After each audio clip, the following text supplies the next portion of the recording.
Mesdames et messieurs, bonsoir et bienvenue dans Global Initiative.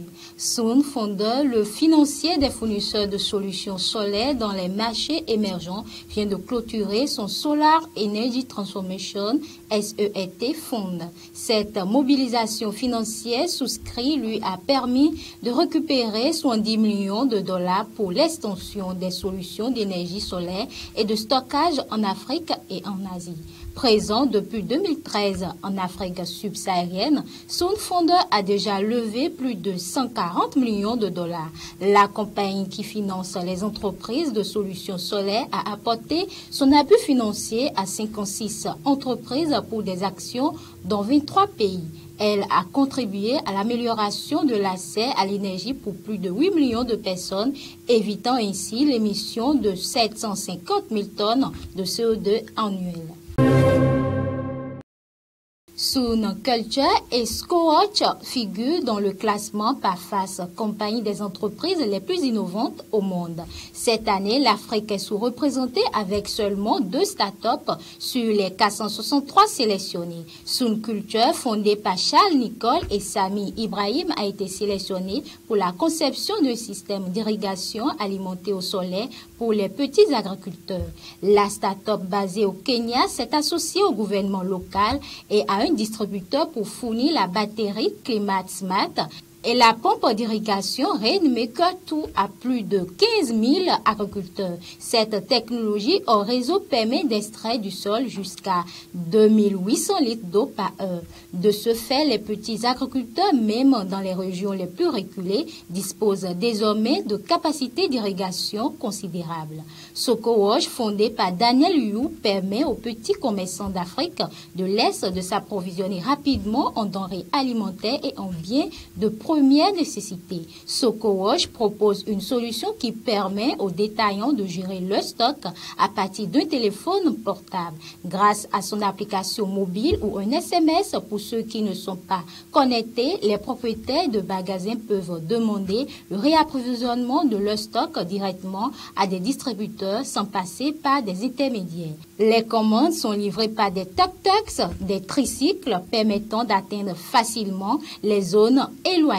L'avantage de cette solution est que les données d'achat peuvent être recueillies pour la prévision des commandes, réduisant ainsi le gaspillage et assurant la croissance des ventes.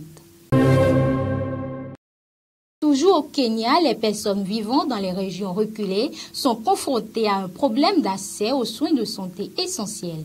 Comme solution, la start-up SwiftLab propose des drones capables d'assurer la livraison des fournitures médicales sur plusieurs kilomètres. SwiftLab est une start-up de logistique qui utilise des drones pour livrer des fournitures médicales dans les zones difficiles d'accès au Kenya. Elle a mis au point 2 drones, un à moyenne portée d'une capacité de 4 kg et pouvant couvrir jusqu'à 70 km et un autre à courte portée qui permet de transporter de plus petites charges pendant 30 minutes. Ces drones ont pour avantage d'assurer le service de jour comme de nuit, permettant ainsi une intervention rapide pour les cas de plus grande urgence. Le fondateur de SwiftLab, James Munyokikwa, a voulu utiliser des connaissances qu'il a acquises lors de ses études à l'étranger pour résoudre les problèmes locaux. Une grande partie de la population vit sans accès régulier aux services de santé essentiels. Les drones apparaissent ainsi comme une solution émergente pour combler ces lacunes. Ces appareils ont le potentiel d'assurer une livraison plus sûre et plus rapide des médicaments et des vaccins, contournant ainsi les difficultés liées aux infrastructures logistiques et routières. Au Nigeria, pour se remettre de la guerre, des femmes se lancent dans la couture. Elles ont entrepris de se lancer dans la couture en confectionnant des vêtements en pagne et des robes de mariage dans des espaces aménagés près de leurs abris.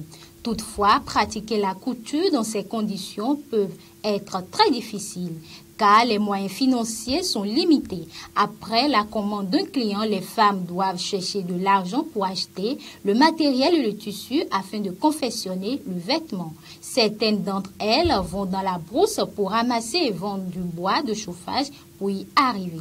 Malgré les obstacles, elles persévèrent dans cette activité qui a réussi à améliorer leurs conditions de vie. À présent, elles s'attellent à transmettre leur savoir-faire aux jeunes et peuvent désormais s'aspirer à un avenir meilleur. Et pour finir, en Angola, Paulo André Luposa, ingénieur âgé de 27 ans, a conçu un robot capable de détecter le non-port de masque, mesurer la température et distribuer une solution hydroalcoolique pour le lavage des mains, entre autres.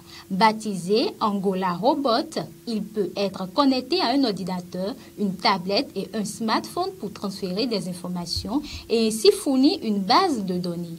Constitué en majorité de plastique, il possède des bras, une caméra, des roues et un capteur installé au niveau de la tête qui est capable de détecter la présence humaine. L'appareil peut également interagir avec toute personne sur son état de santé. Paulo a conçu ce robot en seulement 3 jours avec un financement de $789 en utilisant des matériaux recyclés. Il a aussi conçu plusieurs équipements pour lutter contre la COVID-19. Le jeune ingénieur ambitionne d'améliorer sa création en y intégrant des langues locales. Il espère également faire de Angola Robot un atout pour la structure en charge de la sécurité publique en le connectant aux caméras qui se trouvent sur les routes, contrôlant si les citoyens portent des masques. Pour y arriver, il devra attirer des partenaires et investir pour une production à l'échelle industrielle. Mesdames et messieurs, nous sommes à la fin de Global Initiative. Nous espérons avoir capté votre attention et vous avoir inspiré. Merci de l'avoir suivi et bonne suite des programmes sur SCN 24.